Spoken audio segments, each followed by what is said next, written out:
Olá, Política na Visão do Correio Brasiliense volta nessa quinta-feira, véspera de feriado de Tiradentes, para conversar sobre essa semana que foi mais curta, mas foi muito movimentada, com votação no Congresso, com depoimento em Curitiba, votação no Senado de projetos importantes para moralizar a vida pública, na Câmara, reformas andando. Semana corrida, hein, Natália? Paulinho, foi uma semana com um dia a menos, né? Porque amanhã é feriado, mas o pessoal no Congresso resolveu trabalhar. Até muito porque eu acho que como a lista do Fachin deu uma assustada em todo mundo semana passada, eles tiveram que se mexer essa semana, né? Para mostrar que são úteis, na verdade, né? Tanto na final de semana, que já teve semana passada feriado, Semana Santa, a semana foi mais curta. E o governo conseguiu ontem, na bacia das almas, no apagar das luzes, aprovar a urgência da reforma trabalhista. Mobilizou ministros, mobilizou presidente, deu bronca em bancada, deu bronca em líder e conseguiu 30 votos a mais do que precisava. Conseguiu 287 para um requerimento de urgência. Para aprovar um requerimento de urgência, mas no caso de aprovar uma PEC, né, que é o caso, por exemplo, da reforma da Previdência, ele precisaria de mais votos. Ele não alcançou a quantidade de votos da PEC. Precisaria de 308 votos numa matéria votos. Que é polêmica no dia anterior, na quarta-feira.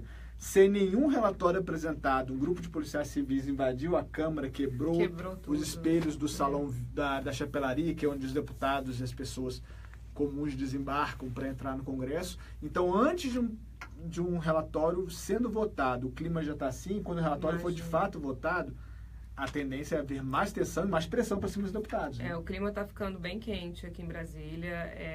Ali no Congresso a situação está ficando bem complicada, né? Não só a relação entre os próprios parlamentares, mas entre as pessoas, as manifestações. A tendência é que a coisa comece a esquentar bastante nesse próximo mês, agora de maio. É bom lembrar que foi na terça-feira que teve uma votação sobre esse projeto de urgência da reforma trabalhista. O governo perdeu essa votação.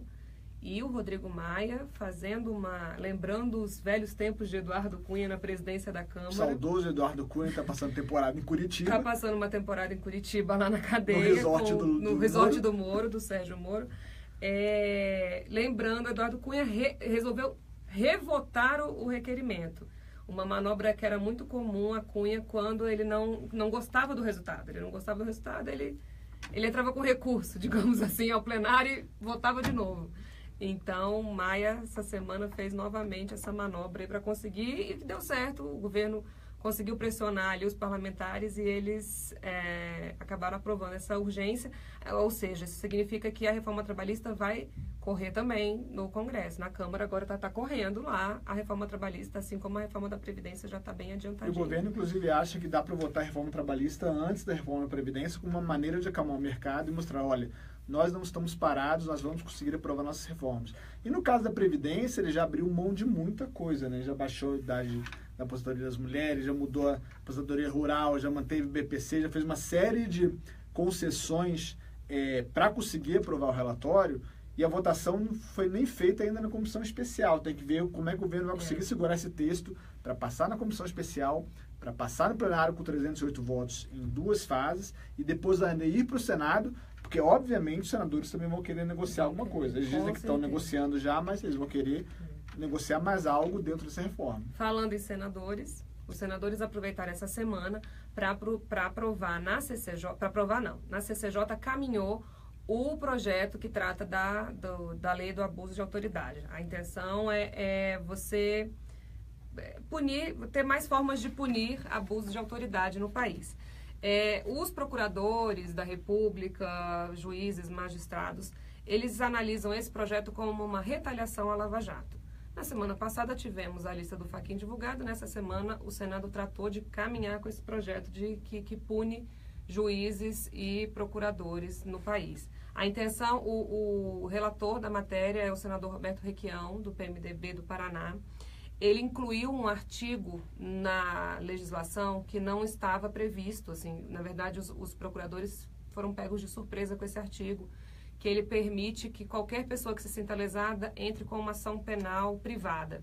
E isso, de qualquer forma, os procuradores e os juízes estão encarando isso como uma maneira de intimidação e de ataque aos investigadores.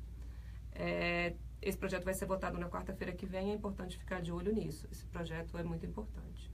E ainda tem o projeto do foro privilegiado que está caminha, volta, vai para plenário, bota emenda, volta para a CCJ. E na semana o Supremo Tribunal Federal também decidiu entrar nesse debate, provavelmente para maio. Já existem informações de que a maioria dos ministros já defende o fim do foro para algumas situações, manter, de repente, só para o presidente da República, presidente de Câmara, Senado e juízes do Tribunal Superiores, mas de qualquer forma é um avanço. Você tem uma lista de políticos envolvidos no Lava Jato, muitos deles, ou nem questão de corrupção só, mas qualquer crime que eles possam cometer durante o mandato e ir para a primeira instância para serem julgados como cidadãos comuns. Então é um processo que está andando tanto no Supremo quanto no Congresso, então podemos ter novidades nos próximos meses. Mais no Supremo. O Supremo, mais uma vez, está tomando o protagonismo do Legislativo em votar certas matérias que são do Legislativo. A Câmara e o Senado têm obrigação de votar o foro privilegiado. Quem determina isso são os senadores e deputados. Não é o Supremo. O Supremo, mais uma vez, está tendo que intervir porque o processo não caminha, a coisa vai se travando. Então, mais uma vez, a gente está vendo que, por mais que seja votado no Senado e que consiga caminhar um pouquinho ali, o projeto ainda vai ter que ir para a Câmara, ainda vai ter que ser votado na Câmara. Então, com certeza, o Supremo vai dar uma resposta à sociedade em relação ao foro privilegiado antes do Congresso. E por falar em confusão, foi uma semana muito tensa para o PT. Hoje o ex-ministro da Fazenda, Antônio Palocci, depois para o Sérgio Moro em Curitiba, dizendo que tem caixa 2 em todas as campanhas presidenciais, não só da presidente Dilma, meio que poupou a Dilma e o Lula, mas os petistas estão morrendo de medo com a possibilidade dele fazer uma delação premiada, entregar fatos das campanhas de Lula de 2006 e 2002 e da Dilma de 2010, entregar o sistema financeiro, que como ex-ministro da Fazenda ele tinha muito conhecimento de como os bancos funcionavam. Então foi uma semana muito complicada para o PT e uma semana que se encerra com feriado de Tiradentes, né, Natália? Amanhã. É bom lembrar uma frase do Roberto Jefferson essa semana, quando ele foi visitar o Michel Temer no Palácio do Planalto.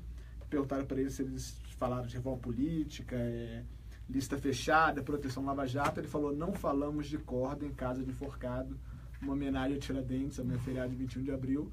Voltamos na segunda-feira. Bom feriado, aproveitem o fim de semana. E até lá.